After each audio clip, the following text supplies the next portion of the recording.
পিএইচপিতে কাজ করার সময় অনেক সময় দেখা যায় যে আপনি যখন একটা ইন্টিজার ডিফাইন করে কাজ করছেন, ওটা অটোমেটিকলি কাজ করার সময় কনভার্ট করে পিএইচপি এটা স্ট্রিংয়ে ট্রান্সফার করেছে। আবার অনেক সময় দেখা যায় স্ট্রিং থেকে ইন্টিজার অথবা স্ট্রিং থেকে ফ্লট বিভিন্নটার ভিতরে সে ট্রান্সফার করে ফেলে। তার মানে এটার যে টাইপ, এই টাইপটা স্ট্রিং টাইপটা থেকে ইন্টিজার টাইপে ট্রান্সফার করছে।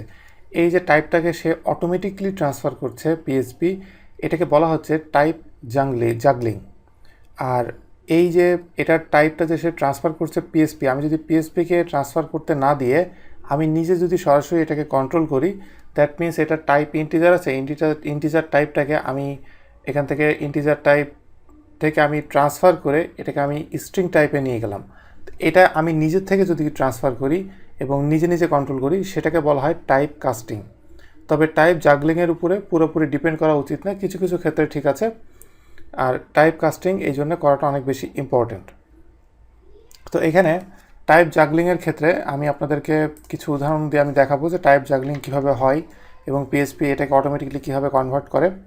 তো এখানে আমি প্রথমে একটা ভেরিয়েবল নিব, কাউন্ট ইকুয়াল টু। তো আমি একটা ভেরিয়েবল নেওয়ার পরে এখন এটাকে আমি একো দিয়ে আমি এটা দেখব যে এটা আসলে কী টাইপের ভেরিয়েবল। এখানে নিউমেরিক আছে, আমি এটাকে স্ট্রিং করে দিলাম।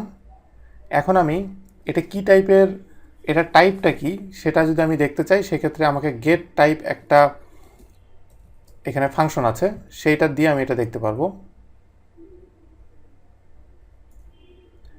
এখানে আমি গেট টাইপটা নিলাম। গেট টাইপ নেওয়ার পরে অবশ্যই আমাকে এখানে একো দিতে হবে, না হলে গেট টাইপ নিবে ঠিকই কিন্তু সেটাকে শো করবে না।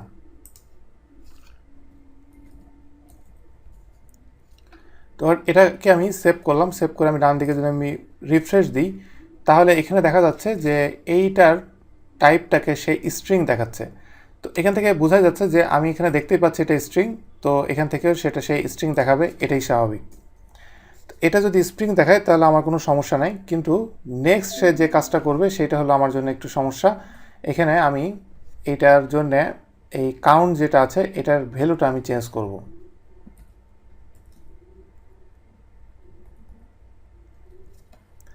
এখানে আমি জাস্ট কাউন্টটাকে আমি এখানে জাস্ট বাড়িয়ে দিলাম। বাড়িয়ে দেওয়ার পরে নেক্সট আমি এটাকে কপি করে এখানে আমি পেস্ট করলাম এবং এটাকে আমি সেভ করলাম।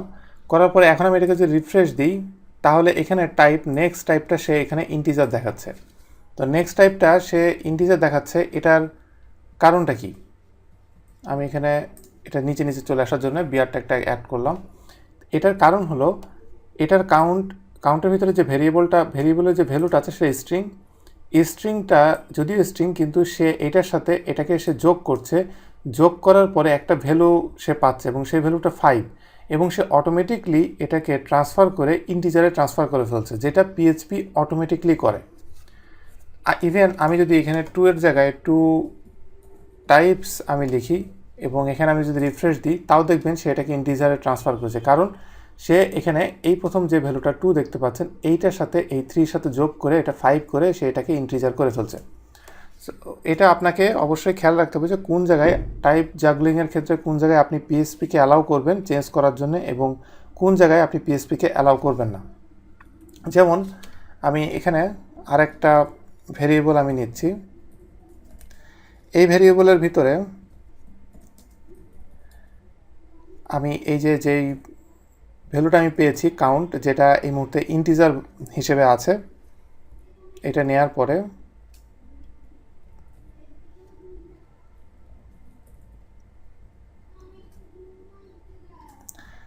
এটা আমি নিলাম এবং এটাকে আমি ফিনিশ করলাম। তো করার পরে এখন এটার টাইপটা আমি দেখব, এই পেন্সের যে টাইপ, পেন্স টাইপটা আমি দেখব।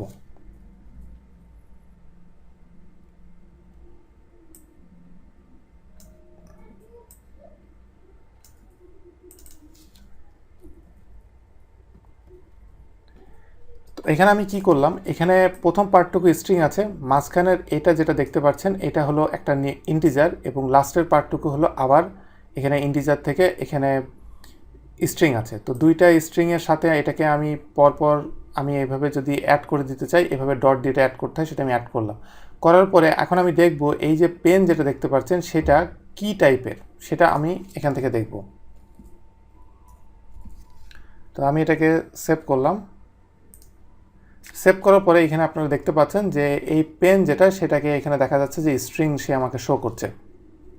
তো যেহেতু সে আমাকে এই পেন্স, এই যে ভেরিয়েবল যেটা, সেটা আমাকে স্ট্রিং শো করছে, দ্যাট মিনস এটা আপনারা বুঝতে পারছেন যে এটা চেঞ্জ হয়ে গিয়েছে। কারণ এখানে কাউন্ট যেটা, সেটা ছিল ইন্টিজার এবং এইগুলো স্ট্রিং, সবগুলো একসাথে মিলে এটা একটা স্ট্রিং হয়ে গিয়েছে। এই ধরনের আপনি যদি আমি দুই রকম দেখিয়েছি, যে এইখানে দেখেন যে এখানে একটা যে ইন্টিজারের সাথে এখানে স্ট্রিং মিলিত হয়ে এখানে যে স্ট্রিংটা তৈরি হচ্ছে, এটা আমি সামনে যখন আর অনেক কাজ করব, ইভেন ডাটাবেস নিয়ে কাজ করব, তখন এখানে দেখবেন যে এটা খুবই কমন, এটা নিয়ে আমার কোনো হেডেক নাই। কিন্তু প্রথম পার্টটা যেটা দেখেছেন, যে এই প্রথম পার্টটুকু যেটা দেখেছেন, এইটা আমাকে অবশ্যই অ্যালাউ করতে দেওয়া যাবে না। এটা খুবই ডেঞ্জারাস একটা ব্যাপার। যদি এই 2 টাইপস আছে, এটার সাথে এটা নিয়ে এটা যদি ইন্টিজার হয়ে যায়, তাহলে আমার জন্য খুব বড় একটা হেডেক হয়ে যাবে। এটা অবশ্যই আমাকে মাথায় রাখতে হবে। তো এখন এই টাইপ জাগলিং জিনিসটা আপনারা বুঝলেন যে পিএসপি এটা কীভাবে করে। এখন আমি আপনাদেরকে দেখাবো যে আমি কিভাবে এই টাইপ কাস্টিংয়ের মাধ্যমে এই পিএইচপি টাইপ জাগলিংটাকে আমি কন্ট্রোল করব। তো টাইপ জাগলিং কন্ট্রোল করতে গেলে আমি এখন যেটা করব, সেট টাইপ একটা ফাংশন আছে, সেট টাইপ দিয়ে যেটা করে যে এটা টাইপটাকে আমি কন্ট্রোল করতে পারবো। কোনটা টাইপ কন্ট্রোল করব? $কাউন্ট। $কাউন্টের যে টাইপ, সেই টাইপটাকে আমি চাইলে এটা কন্ট্রোল করতে পারবো। এখন কাউন্ট নিলাম, নেওয়ার পরে এখন এটা যদি আমি স্ট্রিং দিই, আমি এটাকে সেট টাইপ দিয়ে এটাকে স্ট্রিং দিলাম, এবং এরপরে এখানে আমি এটাকে পেস্ট করলাম। করার পরে গেট টাইপ আমি যদি আবার এখন নিয়ে আমি এটাকে যদি সেভ দিয়ে আমি যদি রিফ্রেশ দিই, তাহলে এখানে দেখেন যে কাউন্টটা কিন্তু এখানে স্ট্রিং দেখাচ্ছে। কিন্তু একটু আগে লাস্ট যেখানে এই যে এখানে গেট টাইপে এখানে কাউন্টটাকে কিন্তু সে ইন্টিজার দেখাচ্ছিল। এখানে যেটা যদি দেখেন, এখানে হলো এই যে কাউন্ট টাইপটা সে ইন্টিজার দেখাচ্ছিল, সেইটাই এখানে চেঞ্জ হয়ে স্ট্রিং হয়ে গিয়েছে। তো এখন এটা যে স্ট্রিং হয়েছে, এখন আমি চাইলে আমি আবার এখানে ইন্টিজার আমি যদি দিয়ে সেভ দিই, রিফ্রেশ দিই, তাহলে দেখবেন যে আবার কনভার্ট হয়ে ইন্টিজারে চলে গেল। এবং আমি এটাকে জাস্ট আমি এখানে কমেন্ট যদি দিয়ে রাখি, এবং আমি দেখি ডিফল্টে কী আছে সেটা দেখি, ডিফল্টে ইন্টিজারই আছে, কিন্তু আমি এখানে স্ট্রিং দিয়ে এটাকে ট্রান্সফার করে ফেলেছি স্ট্রিং টাইপে। তো এখানে আপনি যখন এটা সেট করতে যাবেন, সেট আপনি দুইভাবে করতে পারবেন। এটা হলো ফার্স্ট মেথড, এইভাবে আপনি এটাকে চাইলে আপনি সেট করতে পারবেন। এখন সেকেন্ড আরেকটা ওয়ে আছে, সেই ওয়েতে আপনি এটাকে সেট করতে পারবেন। যেমন আমি এখানে নতুন একটা ভেরিয়েবল আমি নিচ্ছি,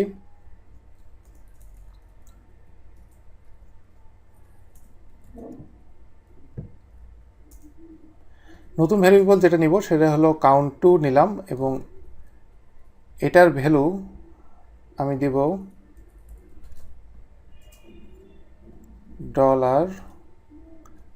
$count। এখন এটার ভ্যালু count2 এর ভ্যালু, কাউন্টে যে ভ্যালুটা আছে সেই ভ্যালুটা আমি দিয়েছি, কিন্তু এটার আগে আমি একটা স্ট্রিং লিখেছি। তো আমি যে আগে এই স্ট্রিংটা লিখলাম, এই স্ট্রিংটা লিখে আমার কি লাভ হলো সেইটা আমরা এখন দেখব।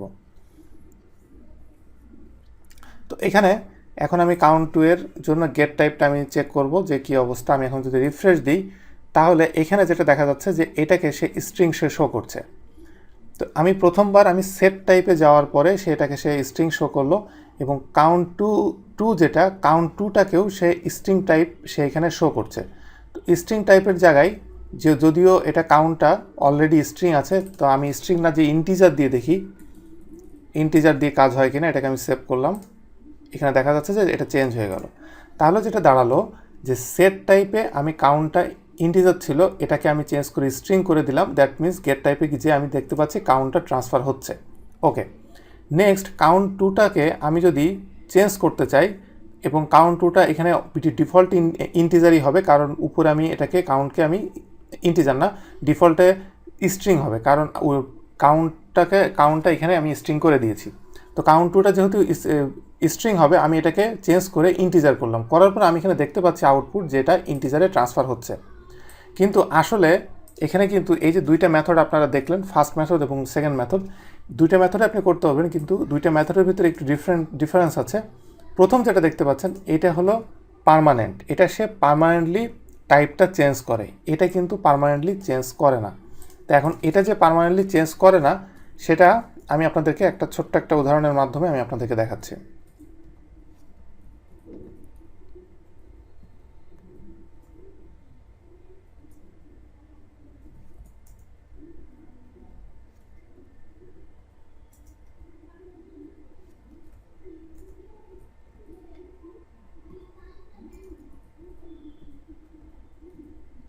আমি এখানে জাস্ট সিম্পল দুইটা আমি ভেরিয়েবল নিয়েছি, যে এই ভেরিয়েবল একটা হলো test1 আর একটা হলো test2।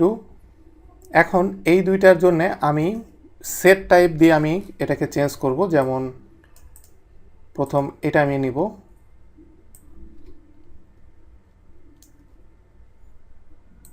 এইখানে এটাকে আমি পেস্ট করব। সেট টাইপ এখানে আমি test1 দিব, test1-এর সেট টাইপ আমি এটাকে স্ট্রিং করেছি, এবং এটা করার পরে কপি করে আমি এইটার টাইপটা আমি চেক করব যে আমি যে test1 যেটা আমি যে টাইপটা চেঞ্জ করেছি সেটা কি হয়েছে, সেটা কি আসলেই চেঞ্জ হয়েছে কিনা সেটা আমরা এখান থেকে দেখব। তো অবশ্যই এটার ভেরিয়েবলের নাম এখানে চেঞ্জ করে দিতে হবে। এটা হলো ফার্স্ট ওয়ে, যে ফার্স্ট ওয়েতে যে এখানে দেখতে পাচ্ছেন যে ফার্স্ট ওয়েতে যেটা আমি করেছিলাম যে সেট টাইপ, এটার ভিতরে এখানে ফার্স্ট ওয়েতে আমি এটা করলাম। এখন সেকেন্ড ওয়েটাও আমি এখানে করব। তো সেকেন্ড ওয়েতে করলে কি হয় সেটা আমরা দেখি এখানে। তো সেকেন্ড ওয়েটা আমি কপি করে নিচে আনছি। এটার ভিতরে test2 যেটা, test2টা আমি এখানে পেস্ট করব। test2টাকে আমি এখানে কপি করার পরে এইটুকুকে আমি ডিলিট করে দিলাম। তো ডিলিট করে দেওয়ার পরে এখন আমি এটাকে test2 এর যে টাইপটাকে আমাকে গেট টাইপ দিয়ে চেক করতে হবে যে এটার কি রেজাল্ট দিচ্ছে।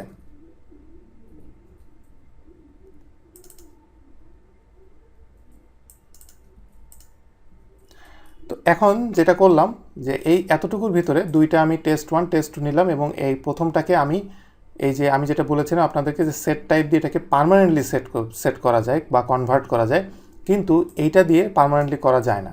এখন আমি দুইটাভাবেই করেছি, করে দেখি যে আসলেই এটা কি হচ্ছে কি হচ্ছে না। দুইটাই আছে এই মুহূর্তে ইন্টিজার, দুইটাকেই আমি আচ্ছা এখানে আমি স্ট্রিং হবে দুইটাই এখানে ইন্টিজার আছে, দুইটাকেই আমি দুইভাবে আমি এখানে স্ট্রিংয়ে ট্রান্সফার করলাম। এখন দেখি রিফ্রেশ দিয়ে কি দেখায়। রিফ্রেশ দিলে test1-এর জন্য সে এটাকে স্ট্রিংয়ের পার্মানেন্টলি ট্রান্সফার করেছে, কিন্তু 2 নম্বরে যদি আপনি দেখেন তাহলে সেটা ইন্টিজারে রয়ে গিয়েছে। দ্যাট মিনস এখানে যেটা দেখা যাচ্ছে যে প্রথম দিকে উপরের দিকে আপনি টাইপ কাস্টের ঠিক নিচে এই দুটার জন্যে আপনি যে উদাহরণ দুটা দেখেছেন, এই যে এই লাইনটা, এইখানে যদি আপনি এভাবে ইন্টিজার আপনি আগে ইউজ করেন, এটা হলো টেম্পোরারিভাবে সে এটাকে ওই একবারই প্রসেস করার সময় সে এটাকে ইন্টিজার হিসেবে কাউন্ট করে, এটা নট পার্মানেন্ট। কিন্তু সেট টাইপ দিয়ে দিলে এটা পার্মানেন্ট হয়ে যায়। তো অবশ্যই আপনি কাজ করার সময় এটা আপনাকে মাথায় রাখতে হবে যে আপনি আগে এটা দেওয়ার অর্থই না যেটা ট্রান্সফার হয়ে গেছে। অবশ্যই আপনার টাইপ চেঞ্জ করতে হলে অবশ্যই সেট টাইপ দিয়ে আপনাকে এটা টাইপটা চেঞ্জ করতে হবে।